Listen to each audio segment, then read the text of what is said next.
ലോകകപ്പ് ഫൈനലോ? എന്ത് ലോകകപ്പ്? ഏത് ലോകകപ്പ്? എത്ര വലിയ ബോളർ തീ തുപ്പുന്ന പന്തുമായി വന്നാലും അടിച്ചു പറപ്പിക്കും ആ ലൈനിലാണ് ഇംഗ്ലണ്ടിനെതിരെ ബാറ്റുമേന്തി ആ 14-കാരൻ നിന്നത്. നേരത്തെ സൂചിപ്പിച്ച പോലെ ഒരു ലോകകപ്പ് ഫൈനലിന്റെ സമ്മർദ്ദം ഏതും ഈ പയ്യനിൽ കണ്ടില്ല.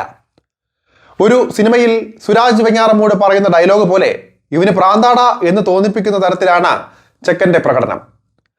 അണ്ടർ 19 ലോകകപ്പിലെന്നല്ല, ഇതുവരെ കണ്ട ക്രിക്കറ്റ് ഫോർമാറ്റുകളിലെ ഏറ്റവും ഗംഭീര പ്രകടനങ്ങളിൽ ഒന്ന് തന്നെയാണ് ബാറ്റിംഗ് സെൻസേഷനായ വൈഭവ് സൂര്യവംശിയിൽ നിന്ന് ഉണ്ടായതെന്ന് പറയാതെ വയ്യ. സെഞ്ചുറി കുറിച്ച താരം 100-ലേക്ക് എത്തപ്പെട്ടതും ശ്രദ്ധേയമാണ്. ഓപ്പണറായി ഇറങ്ങിയ താരം 55 പന്തിലാണ് 100 റൺസ് നേടിയത്. പതിയെ തുടങ്ങി പിന്നീട് കത്തിക്കയറിയ താരം ഇംഗ്ലണ്ട് ബോളർമാരെ തലങ്ങും വിലങ്ങും അടിച്ച് ചതയ്ക്കുകയായിരുന്നു. തുടക്കത്തിൽ ഓരോ പന്തിനെയും മാന്യമായി സ്വീകരിച്ചിരുന്ന താരത്തിൽ നിന്ന് പിന്നീട് ആ മാന്യതയൊന്നും കണ്ടില്ല. വിക്കറ്റ് കിട്ടിയില്ലെങ്കിലും സാരമില്ല, ഇവൻ എങ്ങനെയും ബോൾ തുടരാതിരുന്നാൽ മതി എന്ന മനോഭാവത്തിലായിരുന്നു ഇംഗ്ലണ്ട് ബോളർമാർ പിന്നീട് പന്തെറിഞ്ഞത്. വൈഭവ സെഞ്ചുറി പൂർത്തിയാക്കുന്ന ഘട്ടത്തിൽ 8 4-ഉം 8 6-ഉമായിരുന്നു നേടിയിരുന്നത്.